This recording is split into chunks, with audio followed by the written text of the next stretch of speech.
नमस्कार, यो एभिन्यूज खबरको संकेत हो। तपाईं अहिले एभिन्यूज@2 मा हुनुहुन्छ। म प्रभा थापा। प्रारम्भमा मूल खबर। कोरोना संक्रमित स्याङ्जा वालिङका 60 वर्षीय पुरुषको उपचारका क्रममा मृत्यु। देशभर संक्रमणबाट ज्यान गुमाउनेको संख्या 14 पुग्यो। अर्घखाँचीमा थप 31 जनामा कोरोना संक्रमण पुष्टि। सप्तरीका 16 र पर्साका 8 जनाको PCR रिपोर्ट पनि पोजिटिभ।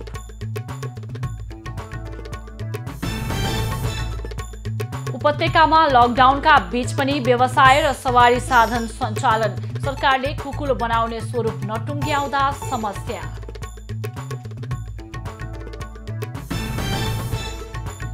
सत्तारूढ नेकपाको सचिवालय बैठक आज बस्दै एमसीसीलाई लिएर पार्टीभित्र देखिएको विवादमा सहमति खोजिने।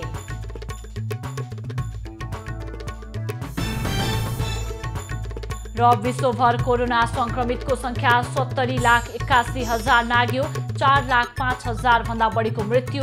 34,53,000 निको भए।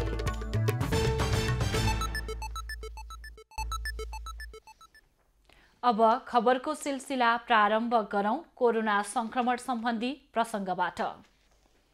कोरोना भाइरस संक्रमणका कारण स्याङ्जामा 1 जनाको मृत्यु भएको छ। मृत्यु हुनेमा वालिङ नगरपालिका स्थायी ठेगाना भएका 60 वर्षीय वृद्ध रहेका छन्। स्वास्थ्य निर्देशनालय गण्डकीका अनुसार उनको पोखरा स्वास्थ्य विज्ञान प्रतिष्ठानमा उपचारका क्रममा मृत्यु भएको हो। पोखरा स्वास्थ्य विज्ञान प्रतिष्ठानमा गरिएको परीक्षणमा कोरोना पोजिटिभ देखिएपछि उनलाई आइसोलेसनमा राखिएको थियो। संक्रमित व्यक्ति 22 गते सुनौली नाकाबाट स्याङ्जा आएका थिए। नाकामा अलपत्र परेको अवस्थामा वालिङ नगरपालिकाले उनलाई उद्धार गरेको थियो। गण्डकी प्रदेशमा कोरोना संक्रमणबाट मृत्यु हुने उनी पहिलो हुन्। यो सँगै नेपालमा कोरोना संक्रमणबाट मृत्यु हुनेको संख्या 14 पुगेको छ। अधिकांशको मृत्युपछि मात्रै कोरोना संक्रमण पुष्टि भएको छ। स्याङ्जाका वृद्धमा भने पहिले नै कोरोना संक्रमण पुष्टि भएको छ। भारतमा मृत्यु भएका दाङका एक पुरुषमा पनि कोरोना संक्रमण पुष्टि भएको छ। घोराही उपमहानगरपालिका 18 अम्बापुरका 60 वर्षीय पुरुषको मृत्युपछि राप्ती स्वास्थ्य विज्ञान प्रतिष्ठान घोराहीमा PCR परीक्षण गर्दा रिपोर्ट पोजिटिभ आएको हो। भारतको राजस्थानमा मजदुरी गर्दै आएका ती पुरुषको बिरामी भएर 3 दिन अघि नयाँ दिल्लीमा मृत्यु भएको थियो। अन्तिम संस्कारका लागि दाङ ल्याएपछि आशंका लागेर स्वाब परीक्षण गरिएको थियो। सो क्रममा कोरोना संक्रमण पुष्टि भएको हो। उनको शव नेपाल ल्याउने काममा संलग्नको पनि PCR परीक्षणका लागि स्वाब संकलन गरिएको छ। अर्घखाँचीमा आज एकै दिन 31 जनामा कोरोना संक्रमण पुष्टि भएको छ। संक्रमण पुष्टि हुनेमा सन्धि खर्क नगरपालिकाका 29 जना र सिद्धगंगा र पाणिनीका 1-1 जना रहेका छन्। भारतबाट आएर जिल्लाका विभिन्न क्वारेन्टिनमा बस्दै आएकाहरूमा संक्रमण पुष्टि भएको हो। जिल्ला स्वास्थ्य कार्यालयका जनस्वास्थ्य निरीक्षक गणेश राज पौडेलका अनुसार प्रादेशिक जनस्वास्थ्य प्रयोगशाला भैरहवामा गरिएको परीक्षणमा थप 31 जनामा संक्रमण पुष्टि भएको हो। संक्रमित सबैलाई आइसोलेसनमा राख्ने तयारी भइरहेको छ। यो सँगै अर्घखाँचीमा कोरोना संक्रमित हुनेको संख्या 36 पुगेको छ। 1 जना संक्रमितको मृत्यु भएको छ।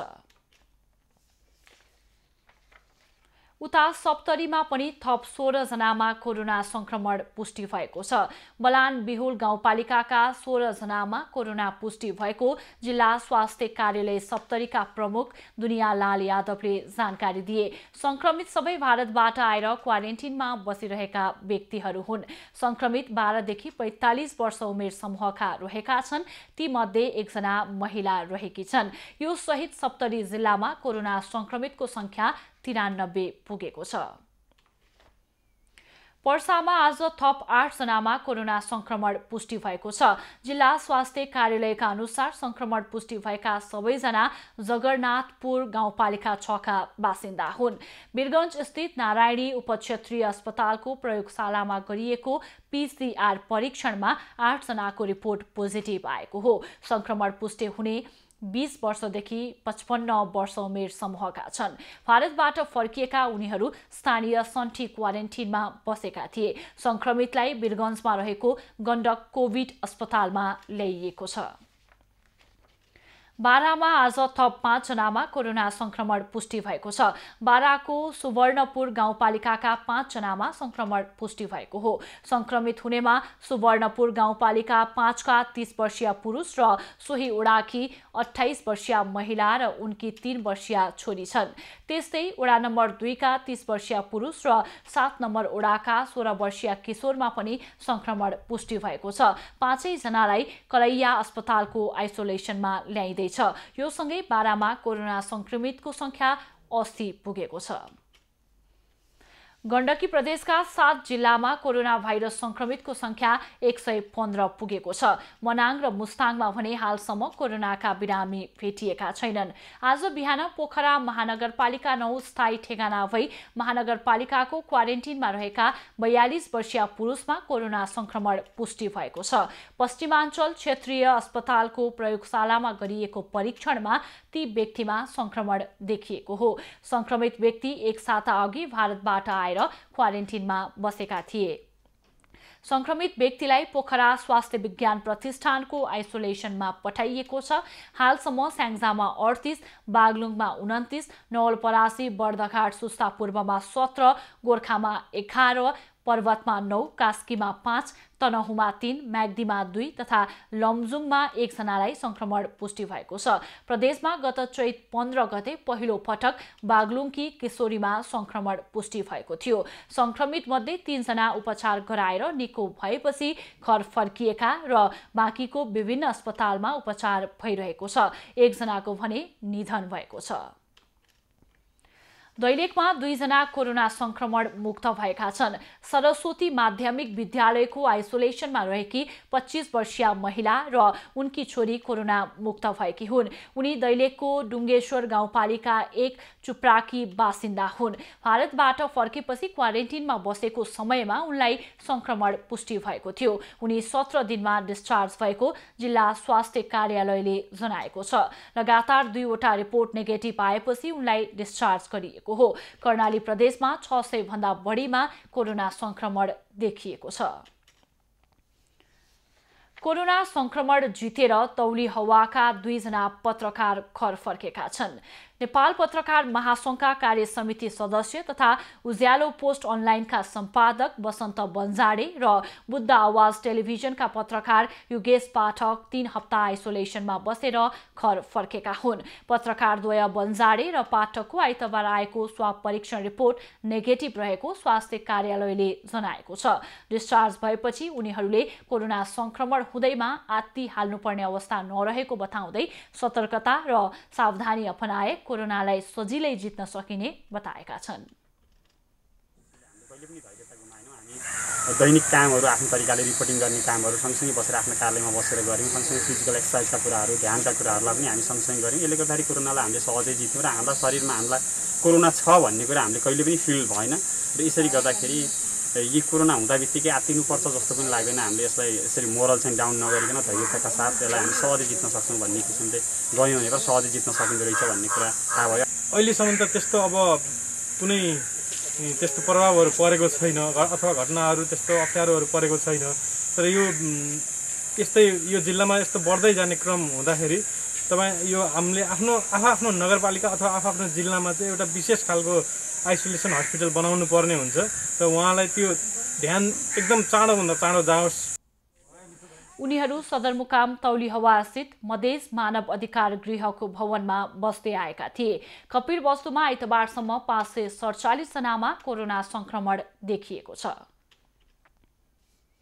कोरोना भाइरस रोकथाम तथा नियन्त्रणका लागि सरकारले जारी गरेको लकडाउनको आज 77 दिन पुगेको छ। गत चैत 11 गतेदेखि सुरु भएको लकडाउन खुकुलो बन्दै गएको छ। सरकारले लकडाउनलाई खुकुलो बनाउने निर्णय गरे पनि मोडालिटी तयार पार्न नसक्दा सर्वसाधारण स्वतस्फूर्त रूपमा घर बाहिर निस्किएका छन्। आज पनि काठमाडौँ उपत्यकाका विभिन्न ठाउँमा सवारी साधनको आवागमन बाक्लो देखिएको छ।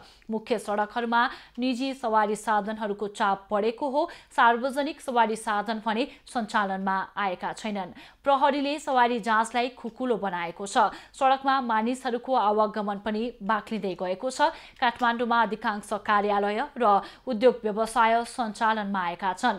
न्यू रोड, फोटेबहाल, इन्द्रचोक लगायतका ठाउँहरूमा रहेका अधिकांश पसलहरू बिहानको समयमा खुलेका छन्। सरकारले लकडाउनको मोडालिटी तय गर्न नसकेको भन्दै व्यवसायीहरूले पसल सञ्चालन गर्ने निर्णय गरेका थिए।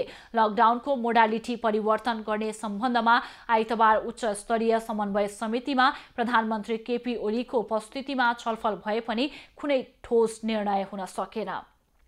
सरकारले लकडाउनका विषयमा अझै निर्णय गर्न नसक्दा सबैमा लकडाउनको अन्योलता देखिएको छ। संक्रमितको संख्या पनि बढ्दै जाने र सरकारले लकडाउनको मोडालिटीका बारेमा कुनै निर्णय गर्न नसक्दा थप त्रास र चिन्ता बढेको छ। केन्द्र सरकारले लकडाउन खुकुलो गर्ने मोडालिटीबारे छलफल चलाएसँगै नुवाकोटमा स्वतःस्फूर्त रूपमा बजार खुल्न थालेका छन्।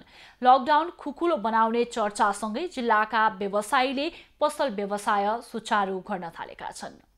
लामो समय लकडाउनबाट थलिएका व्यवसायीले आइतबारबाट नै नुवाकोटमा बजार सञ्चालन गर्न थालेका छन्। सोमबार दिउँसोसम्ममा जिल्लाका प्रमुख बजार क्षेत्र कोलनी, त्रिशुली, ढुङ्गे, बिदुर, बट्टार, पिपलटार, देवीघाट लगायतका बजार क्षेत्रमा स्थानीयको चहल पहल लकडाउन अगाडिको जस्तै देखिएको छ।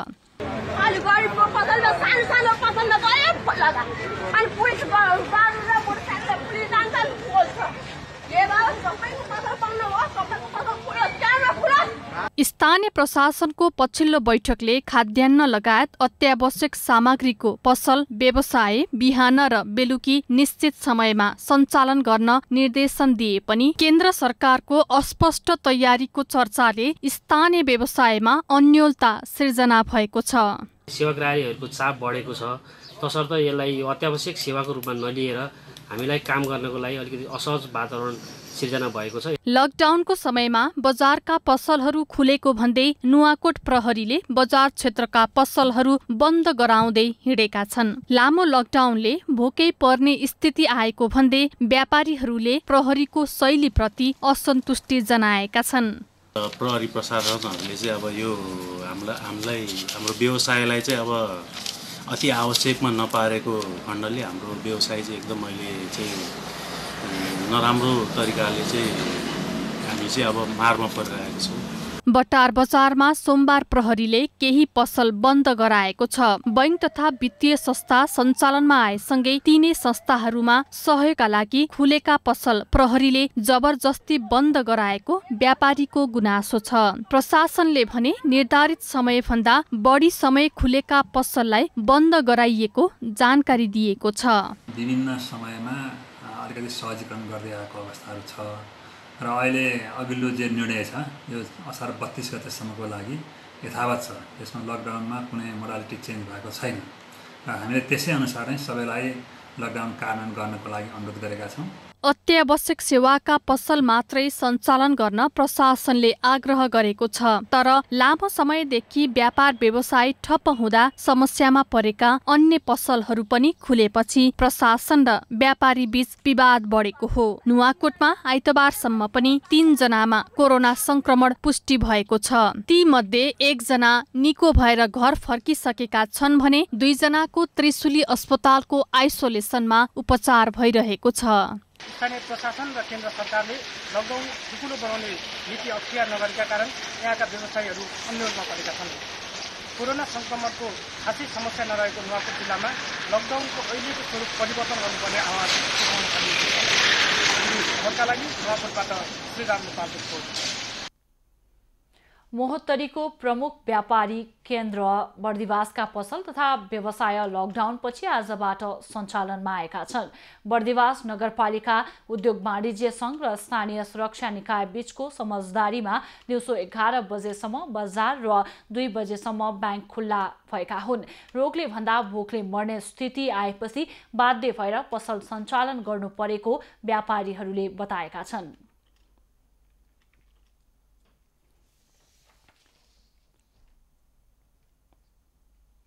उनको कुरालाई मध्यनजर गर्दै हामीले सरकारको लकडाउन बावजुद पनि व्यापारीहरू मारमा पर्यो भनेर WHO को मान्यताअनुसार सामाजिक दूरी कायम गरी हामीले चाहिँ व्यापारीलाई बिहान 11 बजेसम्म व्यापार खोल्नलाई आह्वान गरेका छौँ।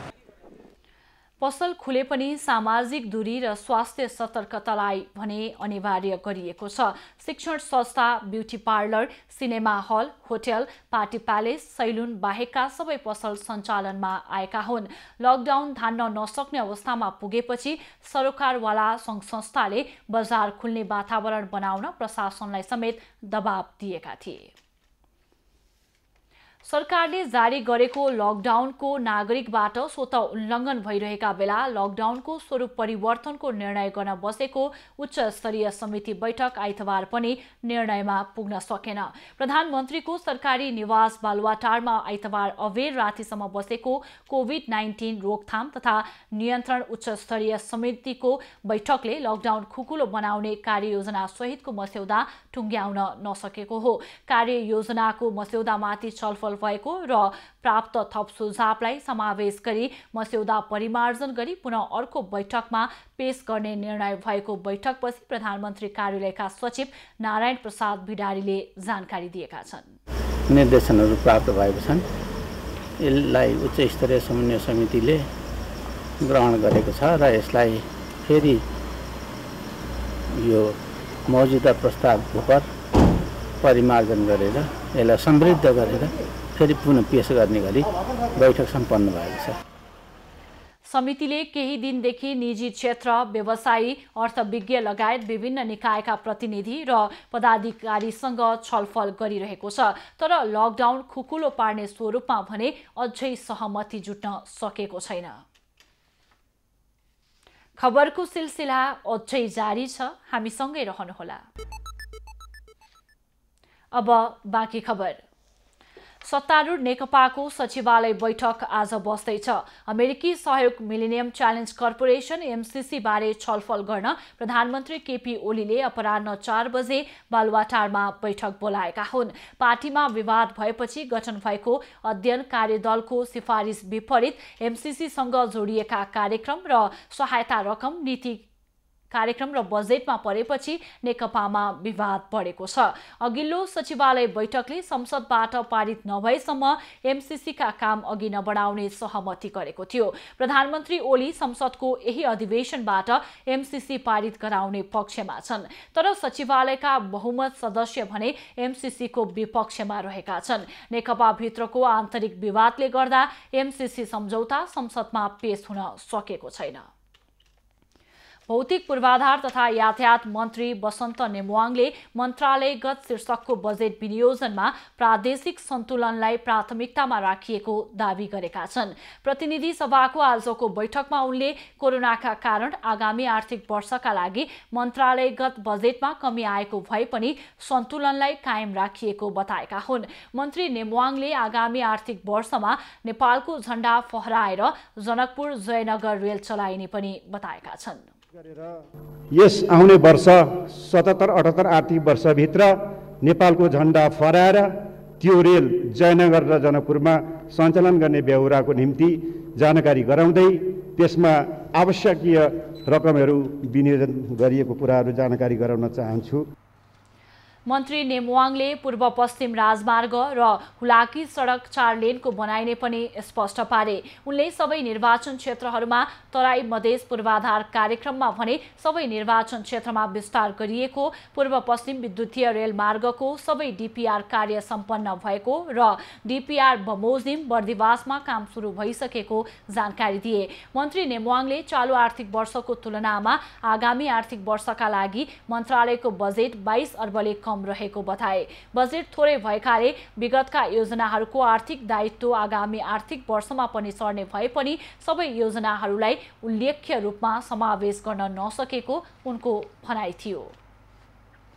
महिला बालबालिका तथा ज्येष्ठ नागरिक मन्त्री पार्वत गुरुङले समाजमा रहेका सबै किसिमका हिंसा अन्त्यका लागि सरकार प्रयासरत रहेको बताएका छन्। आज प्रतिनिधि सभाको बैठकमा उनले समाजमा रहेको कुसंस्कार, कुरीति र अन्धविश्वास अन्त्य गर्नका लागि मन्त्रालयले विशेष प्राथमिकता दिएको बताएका हुन्। मन्त्री गुरुङले महिला, बालबालिका र ज्येष्ठ नागरिकमाथि हुँदै आएको व्यवहारमा परिवर्तन गर्ने गरी कार्यक्रमहरू तय भएको बताएका छन्।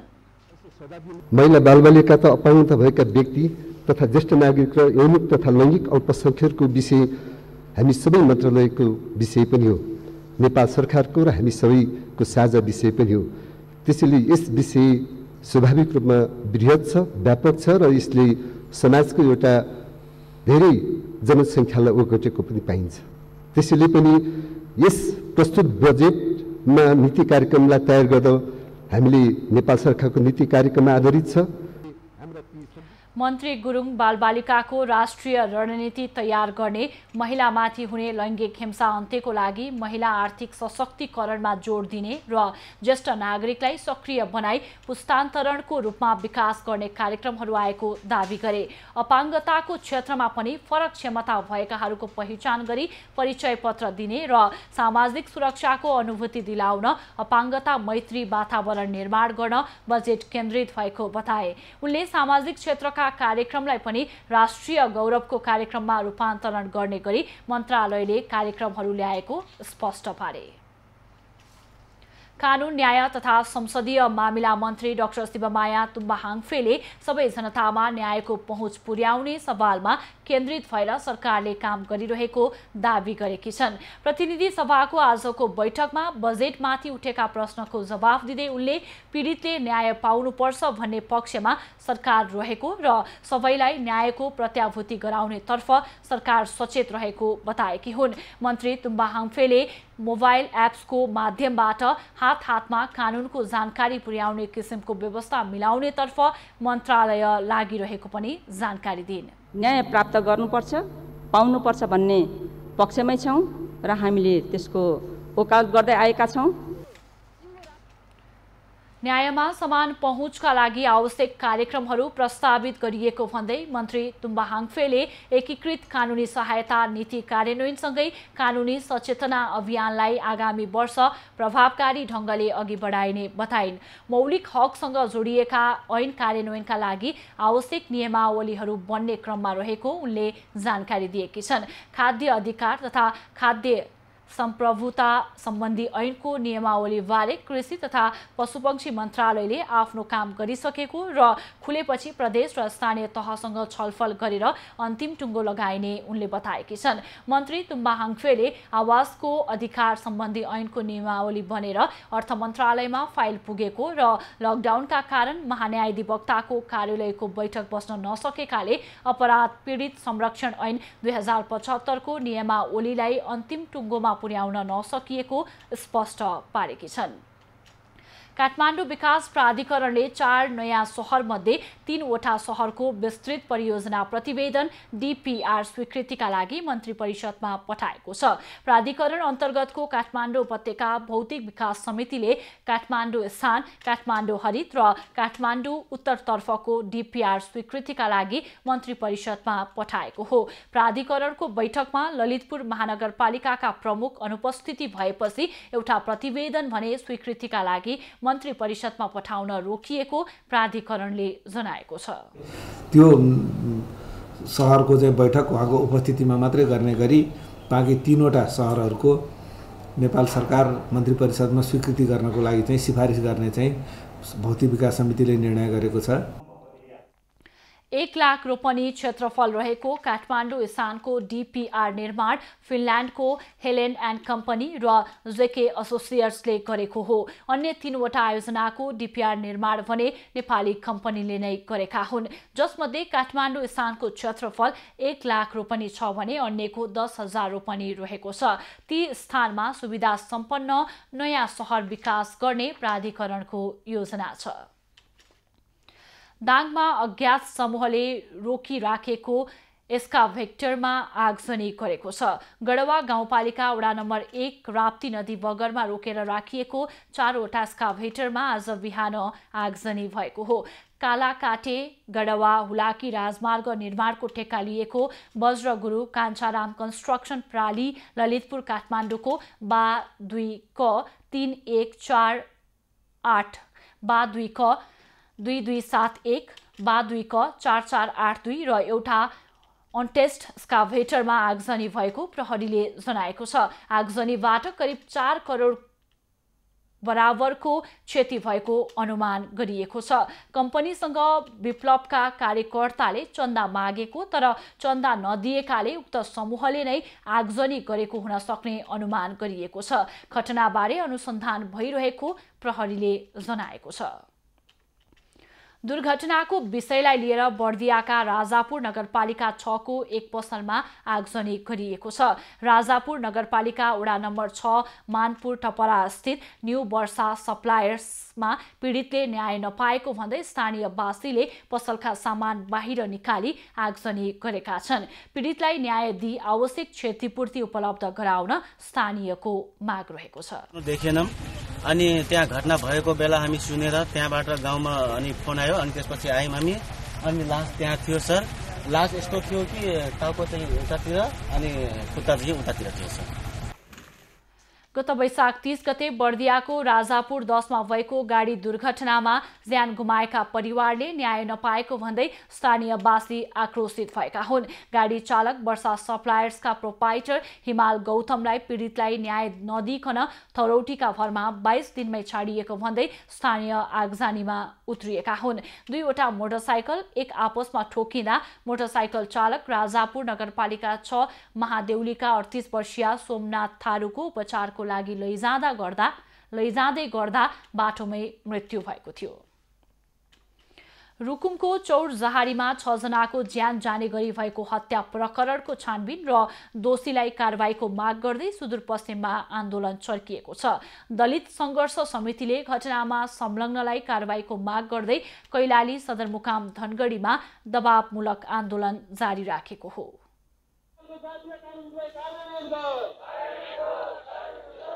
दार्चुला र बैतडी लगायतका पहाडी जिल्लामा दलित अगुवाहरू चरणबद्ध आन्दोलन गरिरहेका छन्।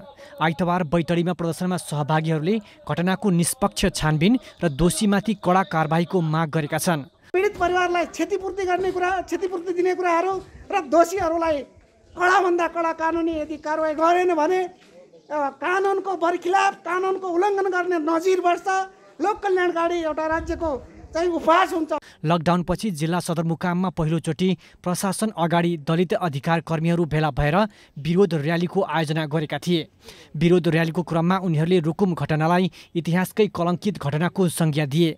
न यो मुलुकमा जुन यो खालको घटना घट्यो त्यस्तो न राणा शासनमा घट्यो न पञ्चायतकालमा घट्यो न तपाईँको चाहिने प्रजातन्त्रमा घट्यो र यो लोकतान्त्रिक गणतन्त्रमा यस्तो खालको जर्जरपूर्ण अवस्थाको घटना घट्न यत्रो अपराध हुन अचम्मित छ।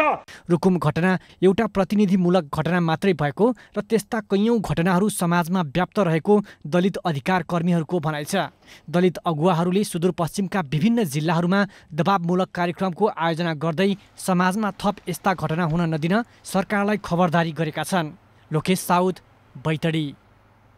कपिलवस्तुमा दिन प्रतिदिन कोरोना संक्रमण बढिरहेका बेला व्यवस्थित आइसोलेसन वार्डको व्यवस्थापन र कोरोना अस्पताल निर्माणको माग उठेको छ।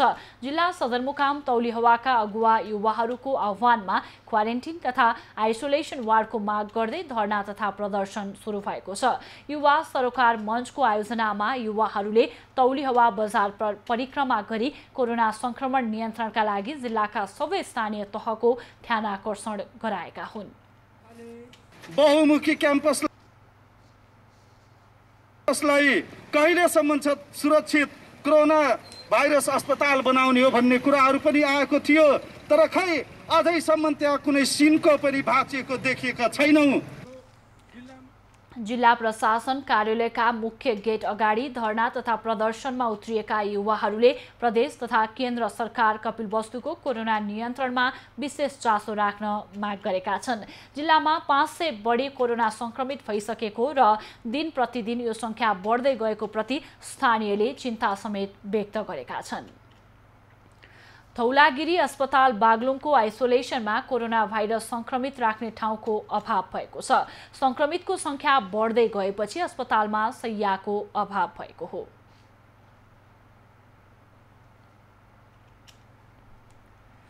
डोटीमा क्वारेन्टिनमा बिरामी परेका एकजना युवकको बिचल्ली भएको छ।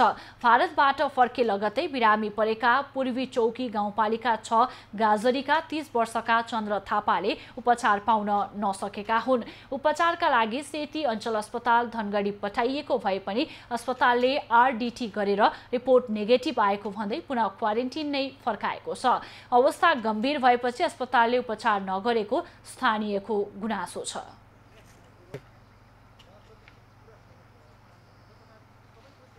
हामीले त्यो धनगढी सेती अञ्चल अस्पताल पुगायौँ। सेती अञ्चल अस्पतालबाट यिनीहरूलाई आरडिटी गरेर फेरि तिनीहरूलाई सिटी स्क्यान गर्नको लागि पदमा मेडिकलमा पठाइसकेपछि त्यहाँ पनि सिटी स्क्यान भयो र माया मेट्रो हो, माया मेट्रोमा पठाइसकेपछि अनि त्यसपछि ठ्याक्कै अब उसले पनि ल ठिक छ अब यहाँ हामी राख्न सक्दैनौँ अनि त्यहाँबाट फेरि फिर्ता गरेर हिजो बेलुका अब यहाँ पुगाइसकेपछि अब फेरि जिल्लातिर पनि अझ त्यहाँ जिल्ला लगाएर रहेछ। जिल्ला लगिसक्यो भने ल ठिक छ हामी 1-2 दिनको लागि त्यो आइसोलेसनमा राख्छौँ। सिलगढीमा भर्ना लिएन, पर्से सेतीमा पठायो। सेतीमा एउटा सलामी चढाइदियो, त्यसपछि सलामी चढाएर सिटी स्क्यान गर्नुपर्छ भने सिटी स्क्यान गराइसकेपछि के पो हस्पिटल थियो त्यहाँ के पो माया मेट्रो हस्पिटल थियो। त्यो हस्पिटलमा लियो। यहाँ त्यति चेक हुँदैन, यसको रिपोर्ट क्लियर केही पनि आएन भने यसको टाउको रिपोर्ट क्लियर केही पनि आएन, तपाईँले दोस्रो जग्गा लिन सक्नुहुन्छ। अस्पतालबाट फर्काएपछि पनि बिरामीलाई एम्बुलेन्समा नै राखिएको छ। कमजोर आर्थिक अवस्था भएकाले परिवारले उनलाई उपचारका लागि अन्य अस्पतालमा लैजान सकेको छैन। भारतबाट जेठ 17 गते फर्के लगतैदेखि उनी बिरामी परेका थिए। जिल्ला अस्पतालले प्रदेश अस्पतालमा उपचारका लागि पठाए पनि प्रदेशले चासो नदिएको आफन्तको भनाइ छ।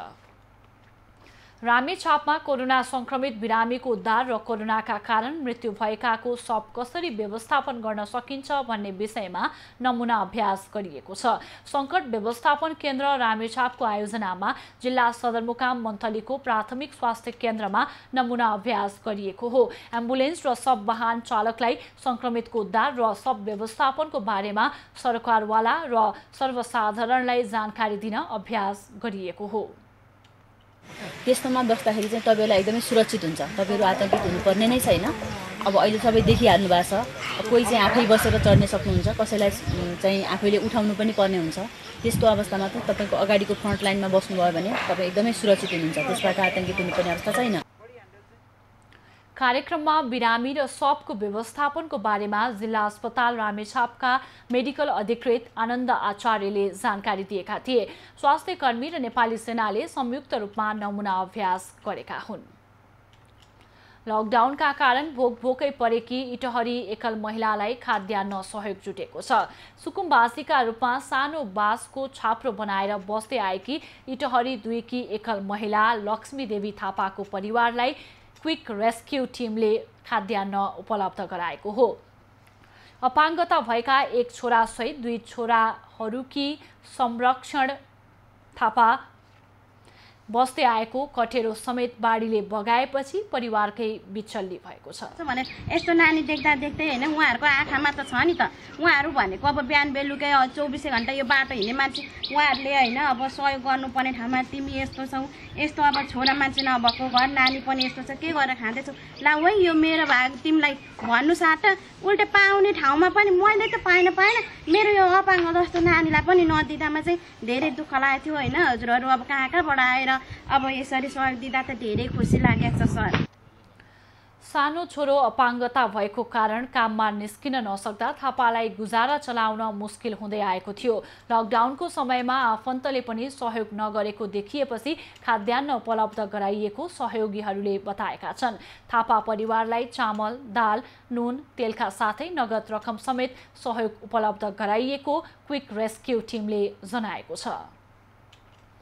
कोरोना भाइरस संक्रमितको उपचारका लागि सहज होस् भनेर डोटी जिल्ला अस्पताललाई स्वास्थ्य सामग्री उपलब्ध गराइएको छ। मानवीय सेवामा अनेकौं प्रयास नामक संस्थाले अस्पतालका लागि अत्यावश्यक स्वास्थ्य सामग्री हस्तान्तरण गरेको हो। अस्पतालमा रहेको 10 शैय्याको आइसोलेसन विस्तारका लागि आवश्यक सामग्री संस्थाले उपलब्ध गराएको हो। छ भन्ने कुरा अस्पतालकै स्टाफहरू मार्फत म कहाँ जानकारी पुगेपछि विशेष गरी यहाँ हामीले चाहिँ बिरामीहरूको व्यवस्थापनको लागि म्याट्रेस बेडहरू 25 थान अनि तन्ना 25 थान ब्लाङ्केट 25 थान तकिया 25 थान सुपानेट झुल 25 थान र त्यसै गरी सर्जिकल मास्क 2000 थान उपलब्ध गराएका छौँ। कोभिडको बिरामी बढिरहेको अवस्थामा हाम्रो अस्पतालमा पनि हामी बिरामी दिनदिनै बढिरहेको छ। पक्कै पनि उहाँहरूको व्यवस्थापन गर्न हामीलाई केही कठिनाइहरू भएको अवस्थामा उहाँहरूले सुविधालाई अझ राम्रो इन्हान्स गर्ने सामग्रीहरू उपलब्ध गराउनु भएको छ। उहाँ यसको लागि चाहिँ उहाँहरूलाई धेरै धेरै धन्यवाद। जिल्ला अस्पताल डोटीलाई 25 थान म्याट्रेस बेड, सोफानेट झुल, तकिया, तन्ना लगायतका सामग्री उपलब्ध गराइएको हो। अस्पताललाई 2000 सर्जिकल मास्क पनि संस्थाले हस्तान्तरण गरेको छ। खबरको सिलसिला अझै जारी छ, हामीसँगै रहनुहोला। यति बेला देशको बागमती र गण्डकी प्रदेशका क्षेत्रमा सामान्य बदली भएको छ भने प्रदेश 1 र कर्णाली प्रदेशका पहाडी क्षेत्रको मौसममा आंशिक बदली भएको छ। अपराह्नपछि प्रदेश 1, बागमती, गण्डकी र कर्णाली प्रदेशका केही स्थान तथा सुदूरपश्चिम प्रदेश 2 र प्रदेश 5 का 1-2 स्थानमा मेघगर्जन, चट्याङ र हावाहुरी सहित वर्षाको सम्भावना रहेको जल तथा मौसम पूर्वानुमान महाशाखाले जनाएको छ। काठमाडौँ उपत्यकाको आजको अधिकतम तापक्रम 29 डिग्री सेल्सियस र न्यूनतम तापक्रम 18 डिग्री सेल्सियस रहने अनुमान गरिएको छ। आज सूर्योदय बिहान 5:07 भयो भने सूर्यास्त साँझ 6:58 हुनेछ। आज देशभरको मौसम कस्तो रहला त? हेरौं देशका विभिन्न स्थानको अनुमानित मौसमी अवस्था।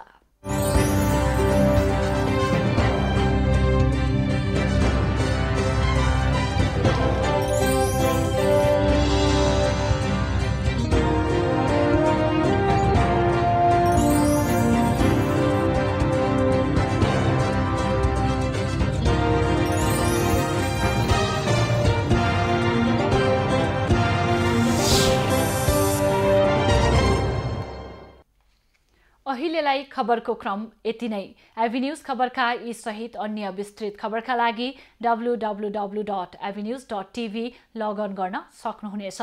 युट्युब, फेसबुक र ट्विटरमा पनि हामीलाई फलो गर्न सकिनेछ। खबर भित्रको खबरका लागि हेर्दै रहनुहोला एभिन्यूज खबर। नमस्कार।